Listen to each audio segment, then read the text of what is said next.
how do you become an adjunct professor? It's not about sending out hundreds and hundreds of CVs, resumes to jobs all over the place. If that has been your strategy, you're probably still sending out hundreds of applications and stuck trying to move forward. I'm Dr. Steve Tippins, and I've been in academia for 35 years. I've been tenured twice. I've been in the hiring process, both on being hired and hiring new faculty, as well as adjuncts. And I've done this at multiple universities. In this video, I'm going to walk through how adjunct hiring actually works. We're going to talk about what departments and schools are really looking for and how to put yourself in the best position to be hired for jobs that exist and even jobs that aren't advertised. Adjunct jobs are growing. Every year there are more and more of them. There are structural changes happening in higher education. There are budget issues happening in higher education. And adjuncts cost a lot less than full-time people. So the number of adjunct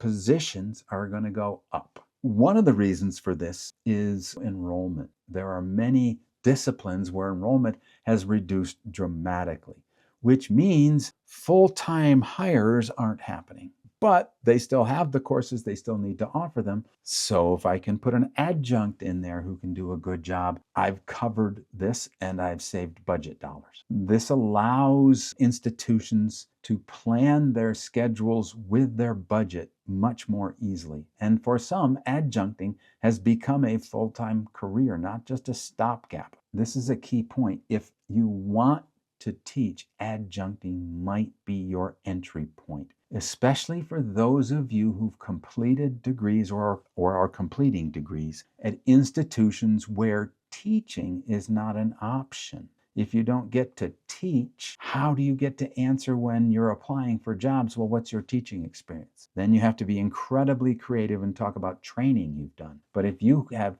adjunct and taught intro to sociology or business or whatever your discipline is, and you've taught it several times, and you've taught it maybe at multiple institutions, you have a much stronger teaching portfolio to talk about when they ask you what you've taught, but also when they ask you to complete your philosophy of teaching statement that many schools now ask for. In the past, much of adjunct hiring was crisis hiring.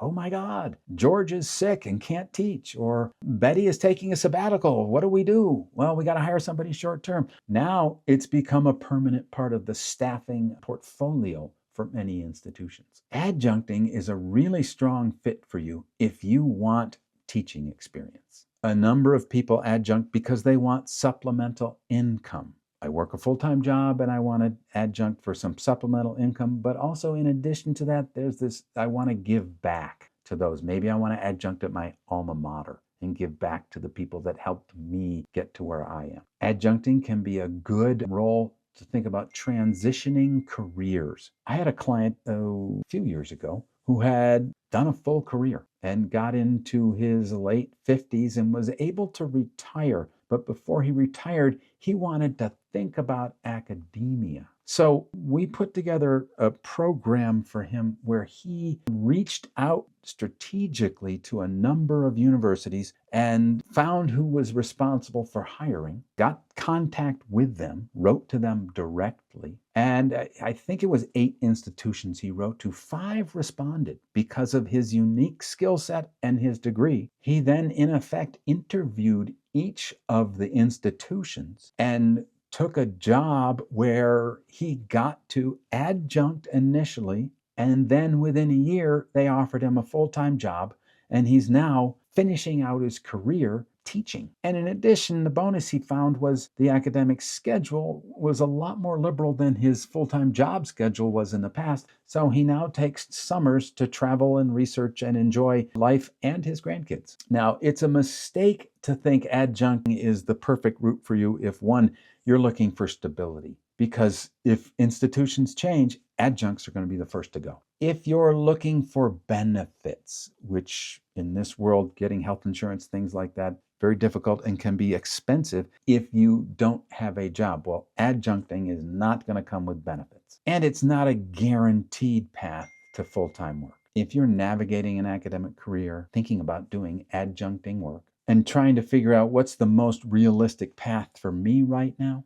We talk through those decisions with people every day in our free Scholar Career Network. It's where you get clear, experience-based guidance so that you can make smarter career moves and avoid costly detours. So what do schools look for in adjuncts? Typically, you're going to see ads that say minimum requirement master's degree, PhD or terminal degree preferred. Why is it preferred? Because when they go for reaccreditation, they count the number of terminally qualified faculty members within their field that the institution is employing, and it looks better for accreditation. And notice I said within their field. You don't want to see people who have education degrees teaching in physics or management degrees teaching in history, because their degree is out of field and they don't get to count them as terminally qualified courses. That said, they're looking for, does your degree line up with the courses you're asking to teach?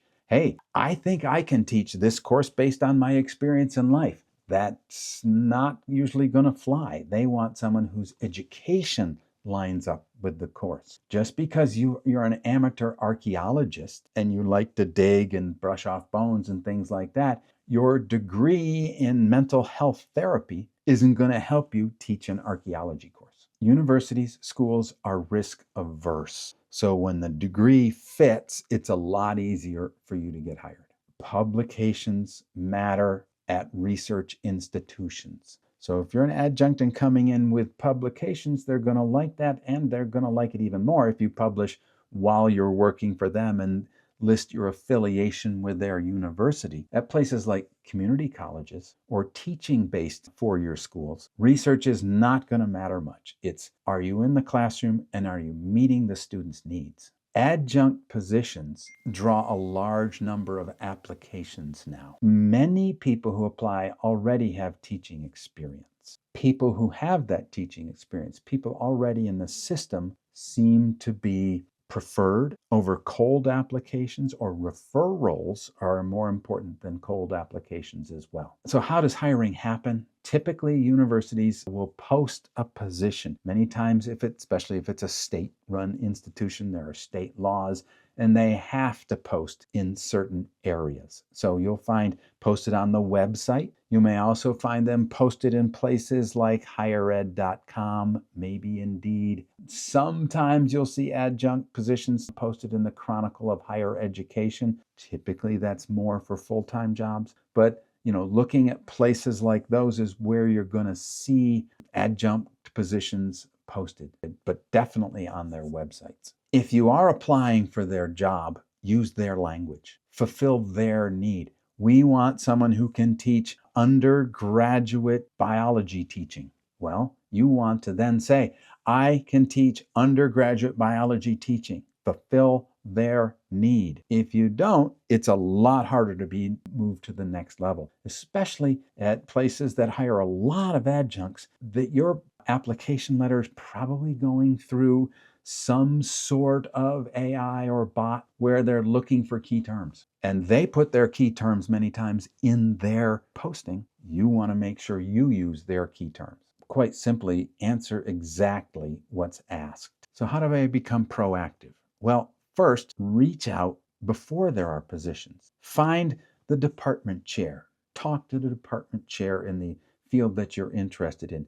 Find out first, are they involved in the hiring at all? At some schools they are. At some schools it's all done through HR or some other independent area. Find out where that is. Have discussions with them. What type of needs might they have? Let them get to know you, because when it does become a crisis, and I've been in this position as a department chair, wow, somebody can't teach the course and we start in 2 weeks. That's not enough time to put on a job posting and all kinds of other things. Many schools will have a file where they keep people's names. And I know it seems like it's a dead file, but no, people go in there when there is a crisis or an emergency and said, okay, who have we talked to in the past, or who do we know who has a job capabilities to teach this class? And they'll call people, and I've done it twice. I've had to do it and find somebody at the last minute to teach a class. When you do reach out to people, you want to let them know who you are. What's your background? What's your degree in? What can you teach? Why are you talking to them? You want to, let them know you know who they are. This is a part of networking. They'll keep you in mind, but also stay in touch with them.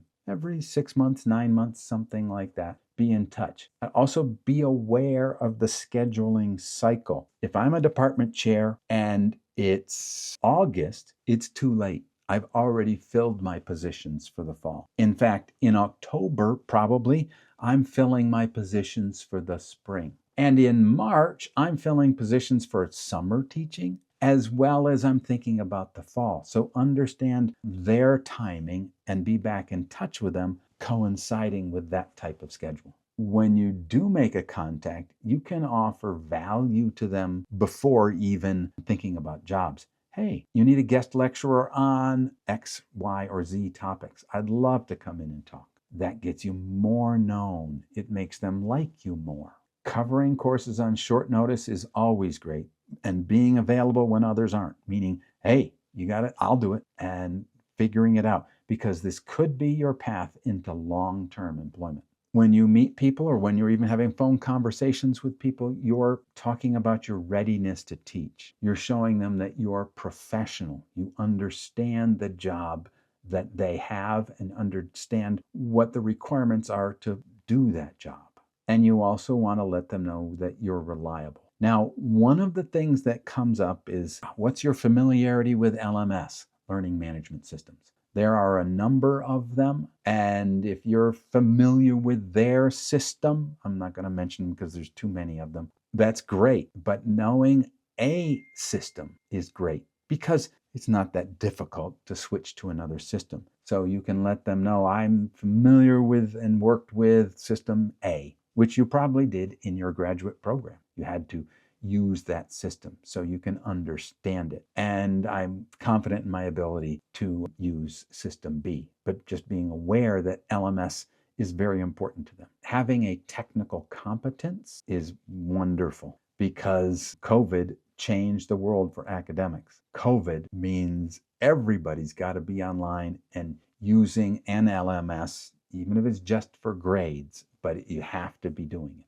And to go back, adjunct jobs can be fun, they can be rewarding psychically. They're not going to be incredibly rewarding financially. $1,200 to $3,000 for an online school, or even some community colleges up to $10,000 maybe, traditional, established, high reputation schools. But it's not a job where the pay is going to allow you to retire very early. And again, you aren't going to get benefits. And you probably don't get a lot of course selection where full-time faculty get to choose first. You get the courses that are left over. Becoming an adjunct can get you teaching experience. It can be an entry point into academia. It can provide some supplemental income. It can be a relatively flexible schedule in that when students get time off, you get time off. However, the pay is relatively low, but if you think of it as an investment in the future and future opportunities, it can be worth it. There aren't going to be benefits. You're typically the last person who gets to make course decisions, meaning you get what others don't want, and you don't get a large voice at the institution. Adjuncting can be a great choice, though, when it's done intentionally and when you think about it as your portfolio of positions moving forward to the job and fulfillment you're looking for in your life. It's really not a fallback plan, but it is a trade-off. Think about, why am I doing this and what comes next from it? If this helped clarify your thinking and you want help thinking further about this, join our Scholar Career Network. It's where we help scholars think clearly about their options, avoid common missteps, and move forward with intention. Just click the link in the description to join the Scholar Career Network for free.